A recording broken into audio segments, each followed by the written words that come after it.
పోసాని కృష్ణమురళి అరెస్టుపై ఆయన భార్య కుసుమలత స్పందించారు.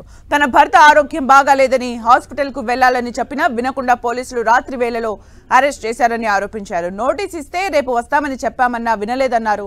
తన భర్త ఫోన్ తో పాటు తన ఫోన్ ని కూడా తీసుకెళ్లారని చెప్పారు. ఆయన ఎటు వెళ్తుంటే అటు అందరూ నలుగురు వెళ్ళిపోతున్నారు. వెనక బాత్రూమ్కి వెళ్తున్నా, బెడ్రూమ్ లోకి వెళ్తున్నా, బట్టలు మార్చుకుంటున్నా గానీ వెళ్ళిపోతున్నారు. ఆ తలుపు ఎట్లా వేసే ఉంది. నేనన్నా ఎక్కడికి వెళ్తారండి, అది బాల్కనీనే కదా, అక్కడి నుంచి ఎటు వెళ్తారు, ఇక్కడే ఉంటారు కదా, ఎందుకు అట్లా ఎమ్మటి పడతారు, అంత తొందరగా వెళ్దామని కొంచెం నిదానంగా వస్తారు కదండి అని అన్నాను. అంటే లేదు, టైం అయిపోయింది, వెళ్ళాలి, టైం అయిపోయింది అని ఎవరికో చెప్తున్నారు, టాబ్లెట్స్ వేసుకుంటున్నారు, వస్తున్నాం అని చెప్పి ఇంకా హడావుడికి తీసుకెళ్లారండి.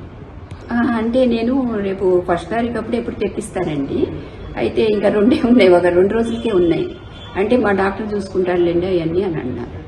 ఒక రకం టాబ్లెట్ 2 రోజులే వస్తాయి. అంటే ఇప్పుడు ఆయన మానేశానని కూడా చెప్పారు కదండి, రాజకీయాల్లో లేనని, నేను ఇంకా ఎప్పుడు లైఫ్లో మళ్ళీ మాట్లాడను, అట్లా ఇంకెప్పుడు ఎవరిని అనను అని అట్లా అవన్నీ కూడా అన్నారు. సరే అయినా కానీ వచ్చారనుకోండి. కాకపోతే అంత హడావిడిగా ముందు నోటీస్ ఇవ్వకుండా వెంటనే తీసుకెళ్లిపోవటం అనేది అసలు టైం కూడా ఇవ్వకుండా అండి, వెంటనే